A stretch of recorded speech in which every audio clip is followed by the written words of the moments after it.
Buenas tardes, oyentes de Cadena Joven, bienvenidos a Línea Europa, les habla Miguel Latanet.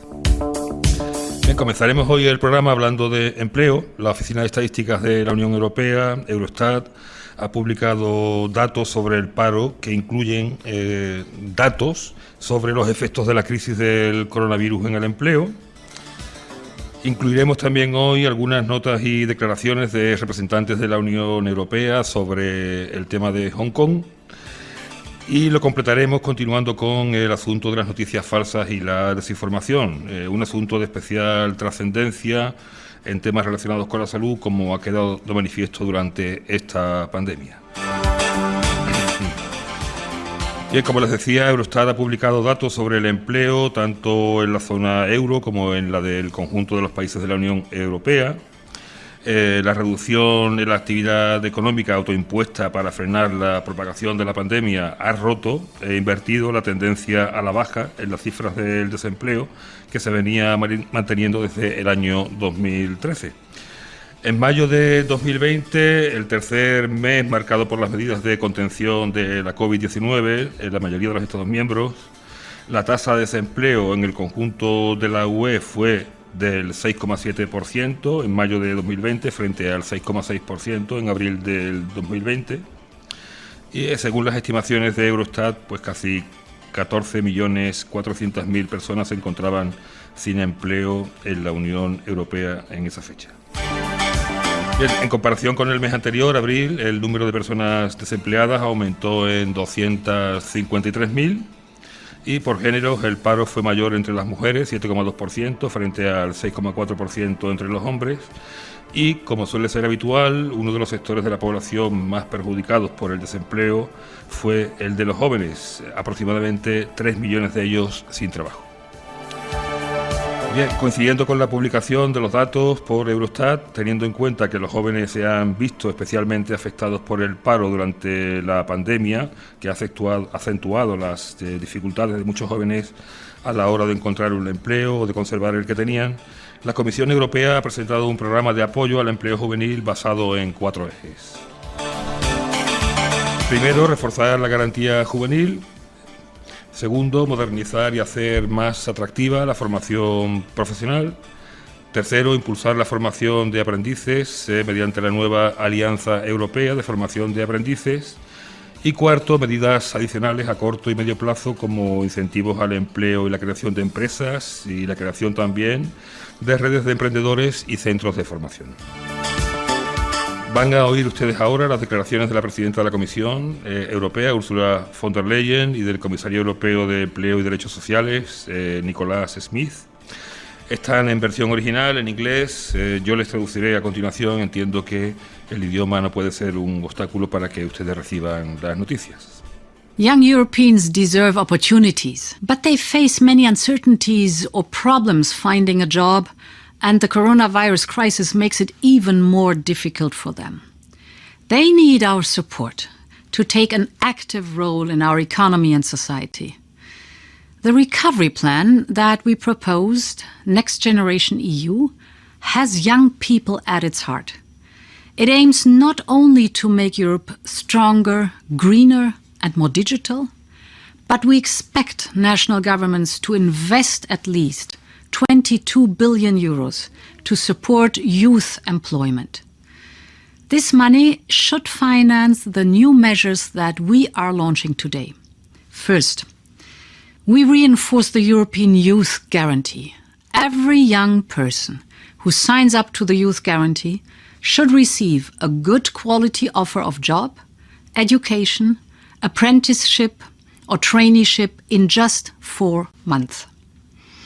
Second, we propose to modernize vocational education and training to make the transition from school to work smoother. Over the next 5 years, we want to see more than 4 out of 5 graduates from vocational education and training employed. Third, we boost apprenticeships. By alternating between school and work, the apprentices develop the skills and the knowledge that employers are looking for. These measures will make it easier for young people to get a job. Youth employment support is a priority for the Commission.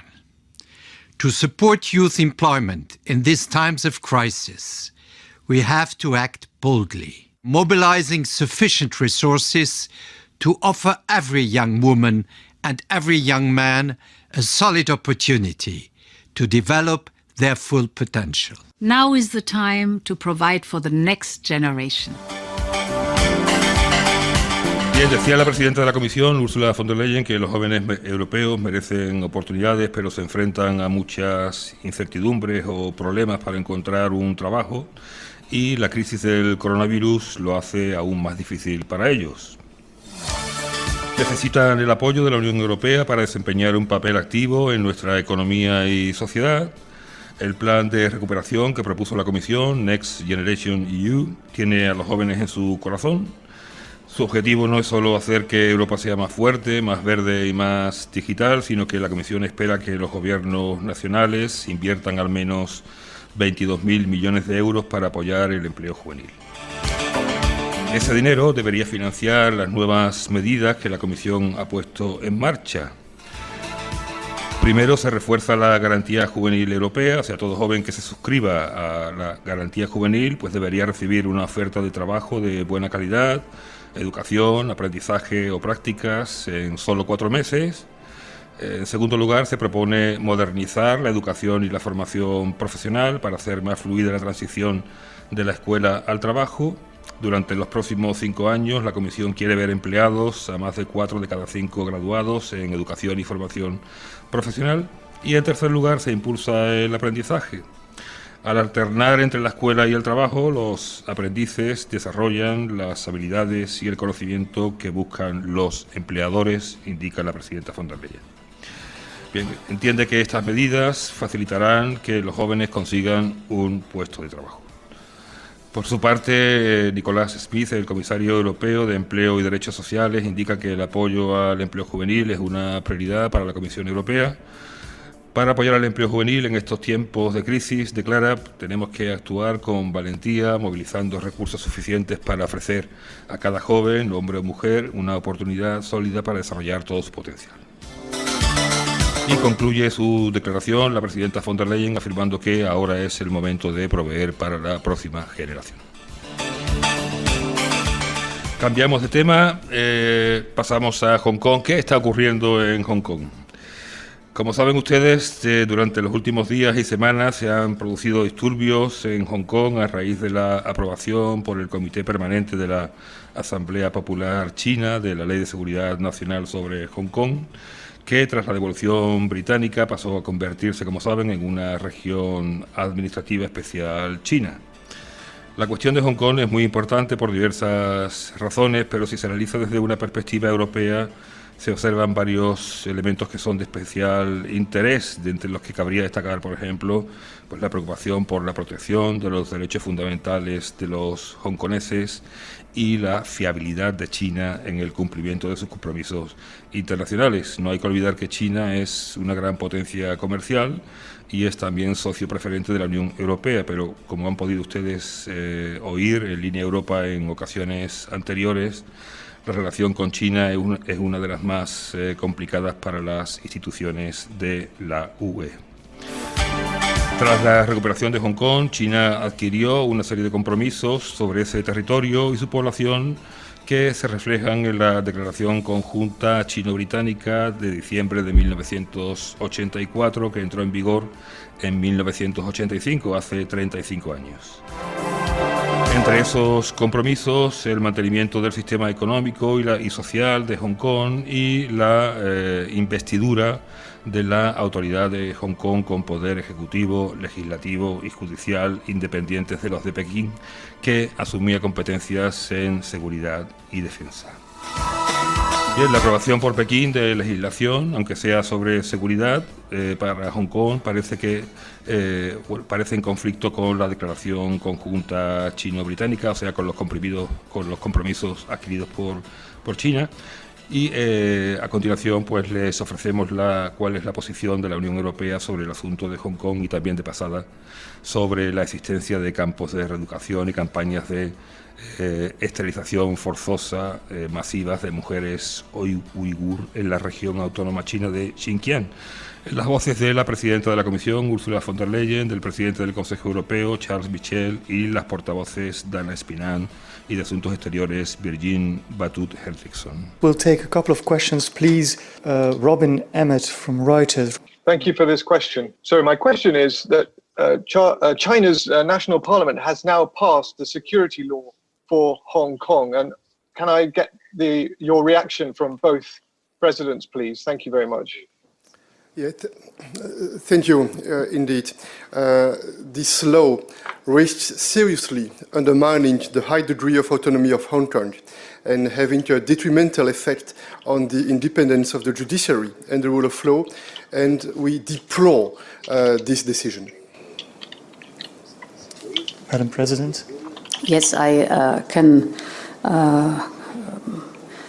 Just on the same topic, we are aware that the Standing Committee of China's National People's Congress has adopted new national security legislation for Hong Kong, indeed. We've made clear on several occasions, including in our direct contacts last week with the Chinese leadership, the new legislation does not conform with Hong Kong's basic law, nor with China's international commitments, both in terms of adoption procedure and acceptance. So we're very clear on that topic. That is, for us, very critical, and we're very seriously concerned about it. Thank you. Going to Lawrence Norman from the Wall Street Journal. Thanks to the presidents for doing this. I'm afraid I need to go back to Hong Kong. A question for Madam President. You said last week that there would be very serious consequences if China moved ahead with the national security law on Hong Kong. Is it not time now to spell out what those very negative consequences will be on the relationship? And a question for President Michel. Could you give us a sense of what President Moon said about the peace process with the North after the blowing up of the liaison office? Did you get the sense from him that the peace process was unraveling, or did he read events in a different way? Thank you. Madam President? Yes, so indeed this law risks seriously undermining the high degree of autonomy of Hong Kong and having a detrimental effect on the independence of the judiciary and the rule of law. And in line with assurances that China gave in the past, the existing rights and freedoms of Hong Kong residents must be fully protected. We have indeed consistently said that China would risk very negative consequences if it went ahead with this law, including for business confidence, China's reputation, public perception in Hong Kong and internationally. Many across Europe, including in the European Parliament, have made similar statements, so we remain in touch with our international partners on this matter and will pay carefully attention on how to respond. About the Korean Peninsula, indeed, we are concerned because we feel that we face the last days, the last weeks, more tensions in this part of the world, in this region. You know that President Moon is personally very committed in order to support a diplomatic process, in order to reach more stability in the region, and we consider also that it's important that the United States and North Korea re-establish a process of political dialogue. We are also ready to play a stronger role in Asia and also in this part of the world. And I've informed President Moon that the European Union, we are also ready to be more committed in favor of a peace process, of more stability in the region. Thank you. Taking the last question now by Stuart Lau. Can you hear us, Stuart? Hi, yes. Good morning. So for Madam President, just now you mentioned the European Parliament's resolution on Hong Kong a couple of weeks ago. Can you give us an idea whether the Commission might take any follow-up actions to the suggestions made by the European Parliament? And for President Michel, the US has already introduced defense equipment ban for exports to Hong Kong. Do you think European countries should follow suit? Thank you. Madam President. Yes. Oh, excuse me. We will indeed carefully assess. We're in close cooperation with the European institutions. This has to be done with care, and this is the process we are in. Like you know, we had the occasion a few days ago to express our grave concerns because we knew that there was this possibility that they would vote this new legislation. Now they took the decision to vote this legislation, and we have expressed what we think about that. And I repeat that we deplore this decision, and of course we will need also a strong coordination with all the member states in order to see what we will do in the near future. Hello there, Dana. I have a question. I have two questions, but my first question is on China. Today or yesterday, the Chinese Communist Party Standing Committee passed the security law for Hong Kong. I'm just wondering if the Commission has any statement to make on that now that it's formally taken place. And also, there was a report yesterday by a foundation that highlighted the situation of the Uyghurs in Xinjiang province and other Muslim minorities, saying that there was a use of forced sterilization, forced abortion, and coercive family planning against this group. And I was wondering if there was any comment. I see that the US Secretary of State made a comment on this report and said that he would like other nations to stand with the US in condemning this abuse. Thank you. Thank you very much, Catherine. Regarding your first question on Hong Kong and a reaction from the European Commission, I will refer you to the press conference which took place this morning following the summit by video conference with the Republic of Korea, where President von der Leyen clearly stated our position on that. So you will have there a very clear position of the Commission on this. On the second question regarding the Uyghurs, I give the floor to Virginie. Thanks, Dana, and thanks, Catherine. On your second question, indeed, we have repeatedly spoken out strongly against the situation in Xinjiang, highlighting the existence of a large network of political re-education camps, widespread surveillance, and systemic restrictions on freedom of religion and or belief against Uyghurs and other minorities in Xinjiang, as well as reports of forced labor. We continue to raise these issues in our contacts with the Chinese authorities at all levels. You are aware of recent meetings, and as well as in international fora, including this week's Human Rights Council in Geneva. The recent study you refer to extensively documents allegation of forced sterilization and forced application of birth control to women belonging to minorities in Xinjiang. This raises additional extremely troubling questions about China's policy in the region. If this is confirmed, such appalling practices, which would constitute serious human rights violation, must be stopped immediately, and those responsible must be held accountable. We reiterate our expectation that China allows meaningful access and a conducive environment for visits by independent observers with a view to an independent, objective, impartial, and transparent assessment of the issues of major concern. Does the forced mass sterilization of members of a clearly defined ethnic group by government constitute genocide?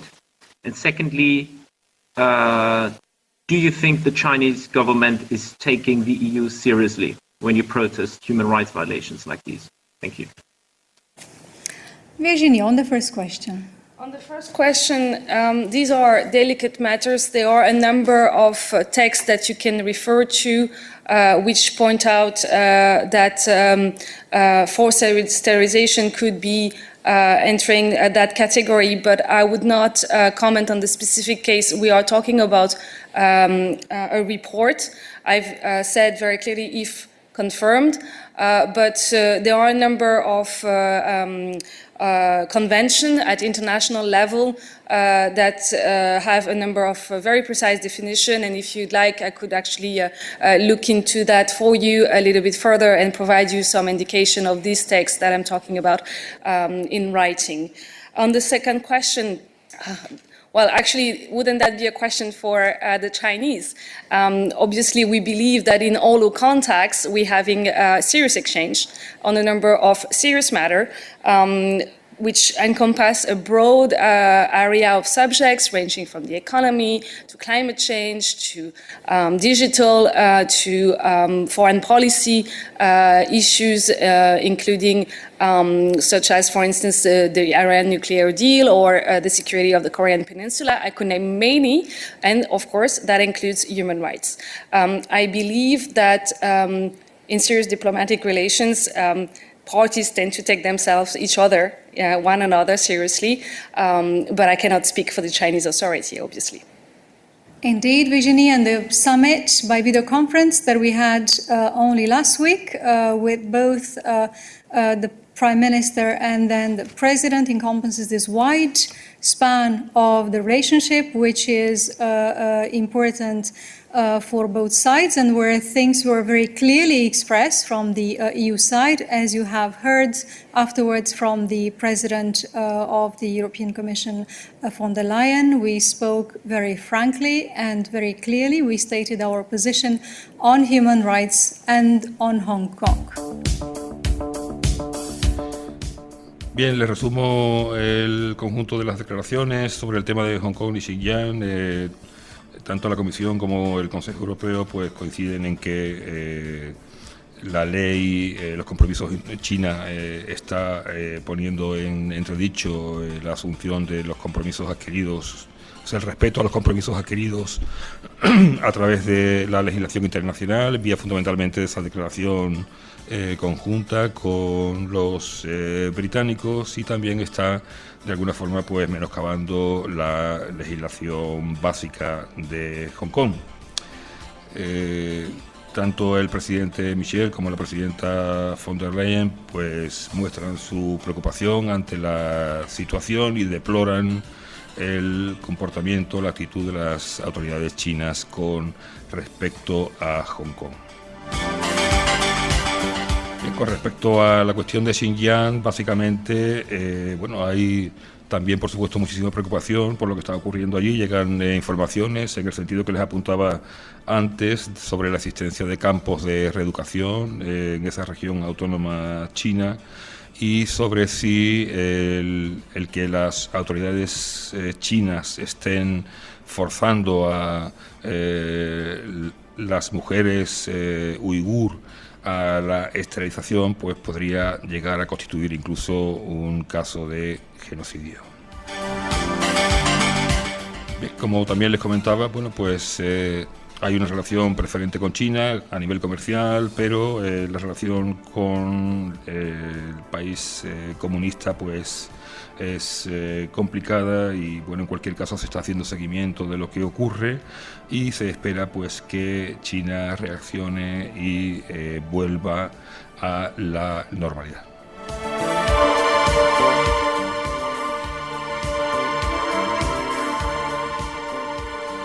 Bien, en cualquier caso, la declaración china-británica, que incluye esos compromisos adquiridos por China en lo relativo al mantenimiento del estatus de Hong Kong, bueno, pues tiene una validez de 50 años, o sea, han pasado 35 años desde su firma, por lo que es posible que China pues esté sencillamente preparando el terreno para completar la liquidación del actual estatus de Hong Kong, que además también, según diversos informes, es una pieza clave en la seguridad internacional.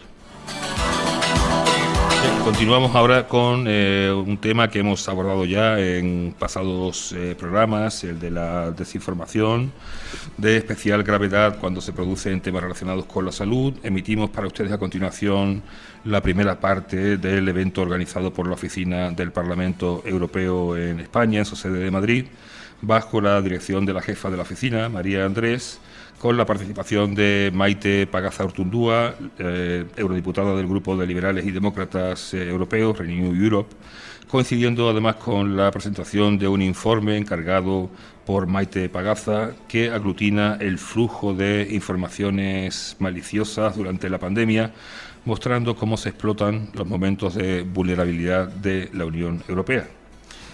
Informaciones maliciosas que provienen principalmente de webs ubicadas en Rusia, en Irán, América Latina y Estados Unidos, pero también de comunidades de redes polarizadas en Europa. El informe presentado por Maite Pagaza se titula Narrativas para romper Europa en la crisis del COVID-19 y ha sido realizado por el investigador de la Universidad de Columbia en Estados Unidos, Javier Lesaca, dentro de los trabajos de la Oficina Parlamentaria de Maite Pagaza, vicepresidenta de la Comisión de Libertades Civiles, Justicia y Asuntos de Interior del Parlamento Europeo.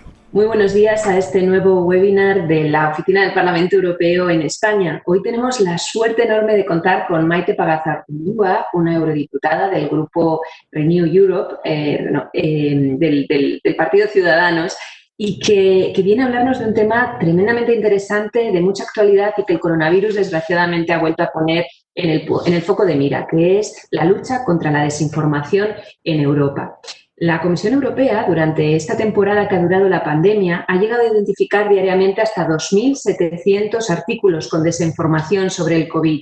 Y ha habido ejemplos tan claros como que, por culpa de una desinformación que hablaba de beber lejía o alcohol como método preventivo para librarse de la pandemia del coronavirus, en Bélgica se ha registrado un aumento de hasta el 15% de incidentes con lejía. Aparte, por no hablar de todas las teorías de conspiración que vosotros conocéis y muchas otras noticias falsas que se han detectado. Pero mientras todos intentábamos sobrevivir de alguna manera a la pandemia, a la vorágine, al cambio, al estar en casa teletrabajando, a conectarnos desde el ordenador, Maite enseguida supo ver que la desinformación era un tema que nos iba a preocupar y mucho durante esta crisis y se puso en contacto con una persona a la que le encargó hacer un estudio súper interesante y que hoy tenemos la suerte de poder escuchar a través de Maite con todas las conclusiones sobre la desinformación. Maite pertenece a la Comisión de Libertades Civiles y lleva todo este tema como experta desde hace mucho tiempo. Así que nada, Maite, no te robo más tiempo. Muchísimas gracias, María. Muchísimas gracias a todos los participantes. Es una gran oportunidad. Efectivamente, como ha dicho María, las situaciones de crisis como la que todavía estamos intentando superar generan que las dinámicas que existen de cambio social o de riesgos sociopolíticos se aceleren. Y ya llevábamos 2 o 3 años viendo cómo la red, el sueño de la red de los años 90, que era el sueño de una red libre, sin ningún tipo de reglas, que sería como el paraíso para que todo el mundo pudiera participar, para que fuera todo muy interconectado y para que hubiera nuevas dinámicas sociales, tenía una cara oscura. Y la cara oscura es la posibilidad de utilizar esa entrada en todos nuestros salones, porque la digitalización ha cambiado nuestra manera de vivir. Lo online llega a nuestra vida cotidiana, la física, lo que nosotros somos, nuestra vida, nuestros cerebros, nuestro corazón.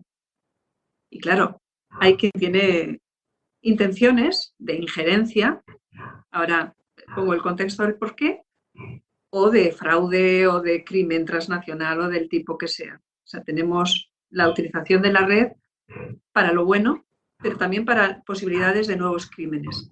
Crímenes sean de tipo privado o crímenes que sean de una orientación más ideológica. La Comisión Europea se había preocupado desde hacía ya varios años de ir trabajando estas cuestiones, pero la crisis del COVID lo ha acelerado todo. Todos nosotros fuimos conscientes durante algunos días de que vivíamos pendientes y pegados a la pantalla de nuestros dispositivos móviles, y que entraban muchísimas cosas de una manera como no habíamos conocido anteriormente, que llegaban muchas mentiras y algunas de mucho riesgo, por distintos motivos. Y ese es el motivo de ponernos en contacto con Javier Resaca, al que conocemos desde hace muchos años y que siempre nos ha ayudado cuando, como experto, en su categoría de experto, pues tenía posibilidad de hacernos caso. Y pese a su situación de teletrabajo, con tantos niños pequeños, pues fue capaz de ir trabajando y ir elaborando todas aquellas cosas que nos parecían muy, muy relevantes. Y lo que salió fue este documento, que por supuesto todos los presentes tienen acceso, que se denomina Narrativas para romper Europa en la crisis del COVID. Una de las conclusiones de este estudio, con muchísimas fuentes abiertas, fue que el COVID, la pandemia, ha servido de instrumento para exacerbar, para extremar, hinchar narrativas contra la Unión Europea, procedentes de fuentes extranjeras o de comunidades, de redes polarizadas ideológicamente, y que durante el periodo de pandemia se han polarizado mucho más e incluso hemos llegado a ver fenómenos de dogmatismo, de sectarización, de fenómenos que no están propiamente en el informe porque van para el siguiente que ya estamos empezando a trabajar. Lo que pudimos observar es que nuestra intuición, la hipótesis de la que partíamos, de que los momentos de vulnerabilidad de las sociedades y que ponen a prueba las instituciones que deben liderar las respuestas, son el boquete por el cual se meten los misiles, tanto aquellos que quieren hacer fortuna aprovechándose de la pobre gente que está en casa, o bien de aquellos que tienen otros intereses, como son, pues, debilitar nuestras estructuras como democracias. Y alguien pensará, bueno, pero ¿cómo a partir de pequeños mensajes se pueden debilitar las sólidas estructuras de un Estado de Derecho democrático y de 27 de ellos que conforman una cosa tan potente, una unión política tan importante como es la Unión Europea? Pues sí, es muy posible, porque la misma fortaleza de nuestro Estado de Derecho democrático, que es la libertad de conciencia y de pensamiento, puede ser intoxicada con un virus, que es el de la hostilidad, la intolerancia hacia otras maneras de pensamiento. Por tanto, el corazón de lo que son nuestros sistemas democráticos está en la libertad de pensamiento. Pero si a través de estrategias de desinformación es posible convertir a algunas personas en adictos a la mentira y en comunidades de soldados contra cualquier otra manera de pensar diferente a la de lo que han sido adoctrinados, lo que podemos ver es que ese espacio de vida democrática donde pensamos lo que nos parece dentro de las leyes, y hay una manera de pensar muy, muy amplia en nuestras sociedades que no tiene por qué gustarnos, la de otros, pero que entendemos dentro del juego del pluralismo, puede ser atacado. Y ha sido específicamente atacado durante el tiempo de la pandemia. Y mucho más atacado durante los momentos en que las instituciones todavía no terminaban de reaccionar. Hubo unos días en los que, desde el punto de vista de lo que somos Unión Europea, el Parlamento tuvo que volver a arrancar sin diputados prácticamente en las instituciones. La Comisión Europea tuvo que reaccionar para que las políticas de los Estados miembros fueran más coherentes y tuvo que hacerlo convenciéndoles, persuadiéndoles, porque en los temas sanitarios la Comisión Europea apenas tenía competencias y, sin embargo, lo fue haciendo. Y otras instituciones de la Unión Europea empezaron a dar liquidez y confianza al sistema, a los sistemas económicos, en un momento en que debían pararse, porque nos debíamos, la mayoría de nosotros, confinar. Bueno, en ese momento en que, hasta que todos esos mecanismos se ponen en marcha, es el momento en que mayores olas de desinformación contra lo que somos como europeos, lo que nos da posibilidades de futuro para nuestros hijos, nietos y para las democracias en todo el mundo, es el momento en que pudimos comprobar después que efectivamente era así. Según se iban dando respuestas, según se iban activando esos grandes mensajes políticos del Parlamento Europeo, iba decreciendo la posibilidad de las campañas de desinformación más, digamos, de esas narrativas que eran maliciosas. Entonces el estudio lo podría presentar muchísimo mejor Javier Resaca que yo, pero se estudiaron fuentes digitales potencialmente maliciosas, detectadas tanto en países de la Unión Europea, América Latina, Rusia, Irán, China y los Estados Unidos. El resultado con el Excel, para que cualquiera de los participantes o quien quiera difundirlo pueda ver y utilizar esas fuentes para otros análisis. Por supuesto, está absolutamente abierto.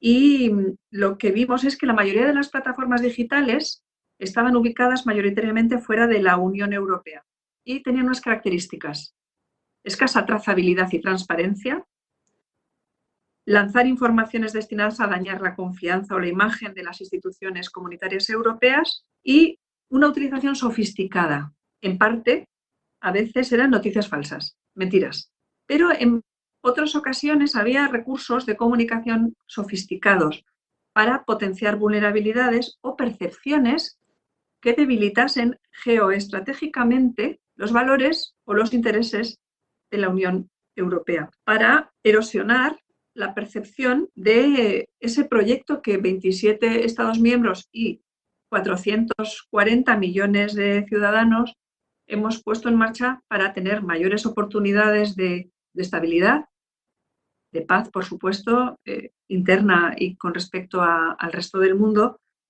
de posibilidades de capacitación tecnológica, industrial, social, comercial, pues todas estas cosas que de una manera variable tenemos, y en un mundo que es más convulso en estos momentos, más inestable, acelera un enorme riesgo para todo el conjunto de lo que son las naciones de nuestro planeta. El análisis de nuestros datos ha demostrado que, efectivamente, como he dicho, las instituciones o Estados miembros deben ser eficaces en el desarrollo de sus competencias para que no puedan colarse este tipo de amenazas híbridas que intentan minar sistemas democráticos. Es algo muy serio, por eso estamos todos preocupados, pero yo diría que ahora que tenemos por distintos estudios, porque hemos podido ver muy descaradamente cómo se aceleraban estas tendencias, yo lo que sí estoy segura es de que lo vamos a enfrentar adecuadamente, sin ninguna merma de nuestras libertades de pensamiento y de expresión, poniendo el orden necesario, justo y apropiado, y no más del necesario, en un ecosistema limpio, donde lo que es ilícito offline sea ilícito online, y donde los valores, nuestras libertades del siglo XX, del tiempo anterior, se puedan transportar perfectamente al siglo XXI, y donde no perdamos ese elemento de limpieza, de posibilidad de verificar hechos veraces y de distinguir entre lo que son los hechos y lo que son, pues, percepciones o elementos ideológicos del tipo que sea. Yo os animo a que entréis en el informe, y quiero defender lo que va a ser la Comisión Especial sobre Desinformación e Injerencias Extranjeras, que va a poner en marcha el Parlamento Europeo durante un año, imagino que se pondrá en marcha en septiembre, y quiero defender que la visión europea es una visión matizada, que no vamos a matar moscas a cañonazos, que lo que sí sabemos es que una sociedad basada en el imperio de la ley es como un jardín, porque el orden natural es la selva y necesita cuidado, necesita protección. Nos ha costado siglos que el espacio offline perfeccionase su manera de juego, de tal manera que los discursos de odio y los delitos de odio, que la hostilidad, que el totalitarismo, que de cuando en cuando sí que se han abierto paso, tuvieran pocas posibilidades de terminar con nuestras mentes y corazones primero y con nuestras sociedades y nuestras vidas después. Bueno, pues en el espacio online tenemos que hacer también ese camino, pero tenemos muchísima experiencia acumulada de muchos años. Y tenemos a grandes gigantes del pensamiento y de la política que nos dan orientaciones para poder aplicar los desafíos que tenemos ahora. Porque no hay opción a que vivamos en un estado de selva online, de que se multiplique la violencia, de que los más vulnerables estén desprotegidos o de que impere la ley del más fuerte, del más manipulador, del estratega sin escrúpulos. Uno, si hay algo que es importante y que tanto Ursula von der Leyen como el alto comisionado Josep Borrell han indicado en los últimos tiempos, es que las grandes crisis son aceleradoras de tendencias, de dinámicas existentes, de que el orden bipolar ha sido sustituido por un desorden multipolar y que si queremos, por una parte, defender a las sociedades democráticas de amenazas de desinformación, que empiezan con desinformación y pueden terminar siendo un verdadero caos social. Y por otra parte, queremos poder ayudar fuera de la Unión Europea, debemos ser capaces de desarrollar nuestras capacidades y cultura estratégica.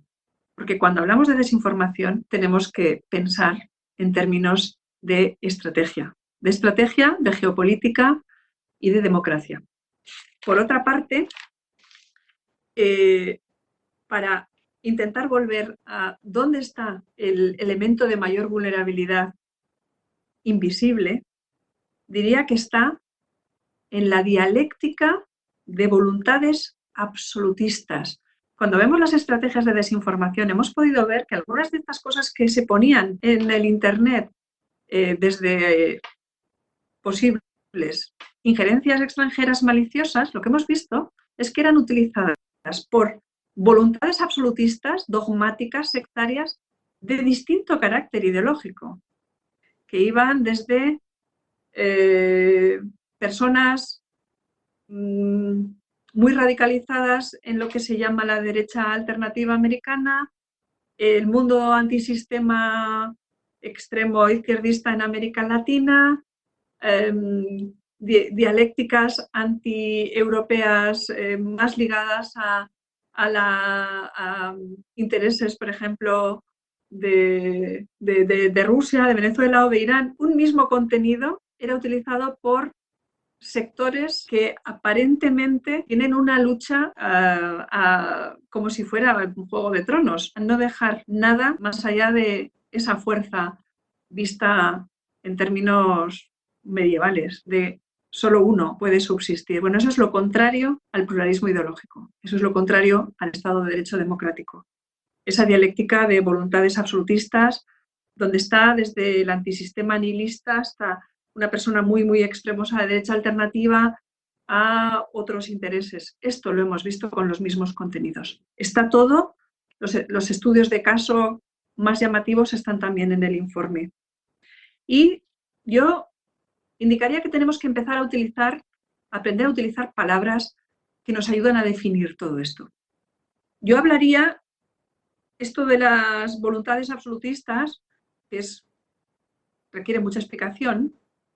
Yo intentaría transportarlo y a lo mejor una palabra que nos puede servir es hablar de depredadores del sistema democrático y de la necesidad de una democracia sostenible, igual que hablamos de ecosistemas sostenibles, el ecosistema del pluralismo ideológico y del Estado de Derecho también debe ser sostenible.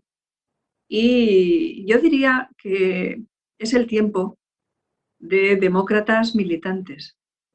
Y cuando digo demócratas militantes es que no nos ocultemos cuando en el mundo offline o en el mundo online hay quien grita mucho. Que hablemos con tranquilidad, pero que no abandonemos el espacio, porque si no, lo que ocurre es que las espirales de silencio, la sobredimensión, la apariencia de que hay mayoría de voces absolutamente radicalizadas y antidemocráticas puede generar profecías autocumplidas.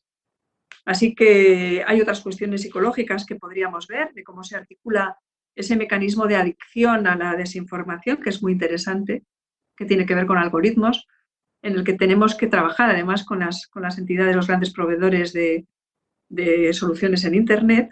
Y bien, yo terminaría diciendo que la inteligencia colectiva no va a fracasar si hay inteligencia colectiva. Así que la sociedad europea no va a caminar a la desaparición de metas compartidas o a defender intereses comunes. No nos vamos a despistar en ninguna de estas cosas y vamos a canalizar, creo que vamos a aprender a canalizar, y que el sistema educativo es clave para educar ciudadanos conscientes de lo que es el juego democrático y de que tenemos que limitar esa parte o ese gen que también llevamos los seres humanos del dogmatismo. Hemos aprendido, gracias a muchos errores en el pasado, a controlar esa parte. Y la educación va a ser muy importante. También tenemos que desarrollar educación en este nuevo paradigma de revolución tecnológica, con lo bueno y con la neutralización de aquello que tiene riesgo.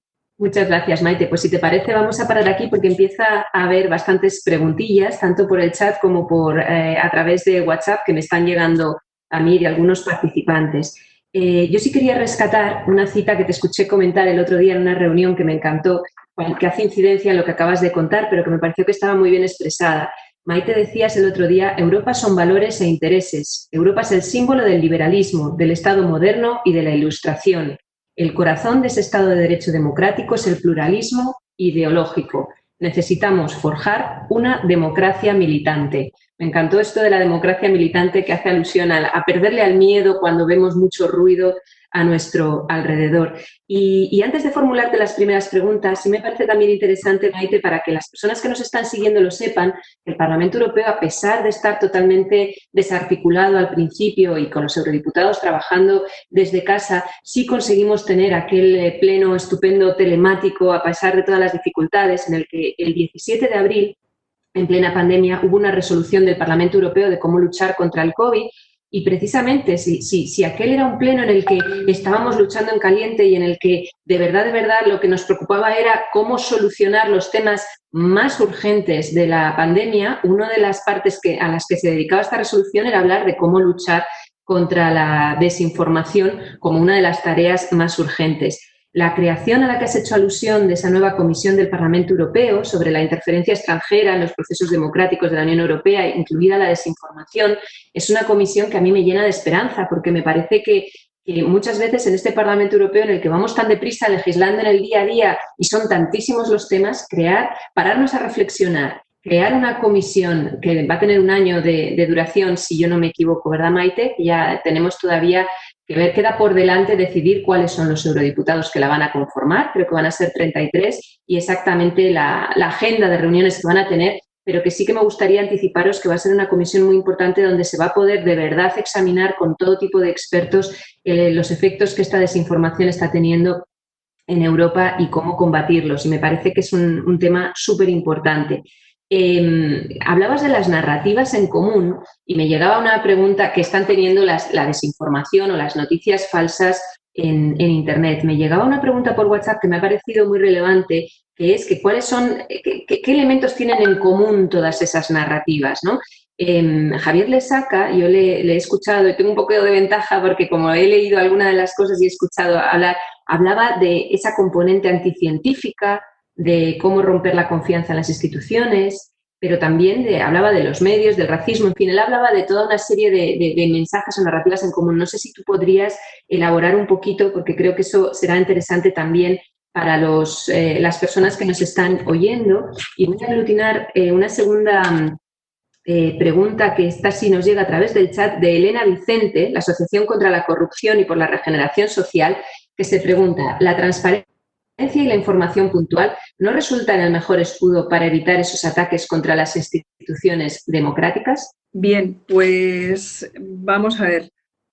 Efectivamente, yo también estoy muy orgullosa de que muy rápidamente el Parlamento Europeo, que tenía a diputados prácticamente todos dispersos en 27 países y confinados, fuimos capaces de activar el Parlamento, de cambiar su agenda y de convertir el Parlamento en una infraestructura política crítica que actuaba sobre lo más importante. Bueno, el 17 de abril ya habíamos realizado todas las comisiones necesarias para poder activar la liquidez de todos los fondos que normalmente no se hubieran podido utilizar o que hubiéramos tardado meses o años en ser utilizados. Y eso con las capacidades limitadas que tienen las instituciones europeas, porque los Estados miembros guardan mucha soberanía y no todo se puede hacer, para hacerlo legalmente hay que cambiar reglas. Así que fue un trabajo extraordinario. Pusimos miles de millones en marcha para las cuestiones más perentorias y cambiamos la agenda. Cambiamos la agenda en función de lo que estaba ocurriendo y seguimos en ello. Y eso yo creo que fue muy importante, y con todas las dificultades, un puñado de diputados aquí ayudando a que la parte telemática se pudiera conectar. Bueno, fue un poco una muy humilde épica, porque los que realmente se estaban jugando la vida eran nuestros sistemas sanitarios y nuestros sanitarios en concreto. Pero sí, lo hicimos y seguimos en ello. Yo creo que estamos trabajando como nunca hemos trabajado. Nos hemos quitado muchas cosas secundarias. Estamos centrando, yo creo que el 90% de nuestro tiempo en resolver problemas graves, porque esto se tiene que convertir en la solución de los problemas que se han convertido en más graves porque las tendencias se han acentuado. Y estamos en ello. Yo creo que con mucha seriedad, con más rigor que nunca, creo. También hemos discutido mucho, ¿eh? Esto no ha sido tocar el violín. Los grupos han tenido muchas peleas porque Europa es muchas Europas también, muchas sensibilidades, muchos territorios, muchas sensibilidades ideológicas también. Y para llegar a las mayorías que hemos llegado, pues primero, en fin, hemos tenido dialécticas muy serias. Efectivamente, las narrativas anticientíficas son una manera para las estrategias de desinformación de entrada a esos colectivos vulnerables de ser intoxicados. Cuando hay seres humanos que tendencialmente tienden más a creer en conspiranoias que en hechos verificados científicos, no estoy hablando de ciencias sociales, de ciencias, digamos, duras, físicas, matemáticas, cuando esto ocurre, las estrategias de desinformación hacen una captación a muy largo plazo. Javier Lesaca y yo habíamos hablado de estas estrategias de captación del mundo antivacunas o anticientífico en general hace años. La clave de para qué se hacía la tenemos ahora. Esas personas que han interiorizado verdaderas falsedades desde el punto de vista del mundo de la medicina, de las vacunas, de la ciencia, son carne de cañón para estrategias de desinformación ideológica o política. Y es como si hubiera una plantación en esas estrategias de desinformación. Primero es ver qué personas son susceptibles de eso, qué personas se convierten en adictas. Es muy interesante la cuestión de la adicción a las mentiras, y tiene un tercer componente, que es la manipulación de las emociones, de la parte más irracional que todos nosotros tenemos. La utilización sobre todo de emociones negativas y la canalización de frustraciones o el cultivo de frustraciones, porque a veces nos encontramos a personas que exógenamente les ha sido introducido una especie de obsesión. Alguien se puede sentir víctima de algo que nunca ha sufrido. Y de tema de victimación he podido trabajar y conozco un poco el campo empírico. Así que hay algoritmos que han sido utilizados para detectar nichos de personas susceptibles de después ser utilizadas para otras cosas, para convertirse en soldados con una actividad anormal en redes que dinamizan estrategias que ellos no han creado y de las que no son conscientes y que pueden, en medio o en el largo plazo, generar enorme daño a sus propias expectativas vitales o las de sus hijos y nietos. Porque, claro, a nosotros no nos interesa nada que la Unión Europea fracase, ni que ninguno de los Estados miembros fracase como Estados de derecho democráticos, con proyectos de prosperidad y de hacer frente a los grandes problemas que a veces se encuentran en las sociedades. Es muy importante tener sociedades fuertes, instituciones fuertes, de personas que no se dan cuenta de que están siendo adoctrinadas para ser utilizadas como soldados de estrategias de otros, que no son las que ellos piensan. Así que la utilización de las emociones, sobre todo la creación de la hostilidad, y esto es uno de los elementos clave. Cuando he hablado de la parte medieval y de Juego de Tronos, es porque estamos hablando de dialécticas en las que no hay cohabitación posible entre distintos. Bueno, eso es lo que en la comisión especial o en lo que vamos a tener que hacer para ser comunidades fuertes, vamos a tener que ir aprendiendo. Lo vamos a hacer. Muy bien, pues hasta aquí el programa de hoy. Esperamos que, como habitualmente, haya sido de su agrado. Un saludo cordial, entrañable al personal sanitario y a todos ustedes. Muchas gracias por la atención y que disfruten de un agradable fin de semana.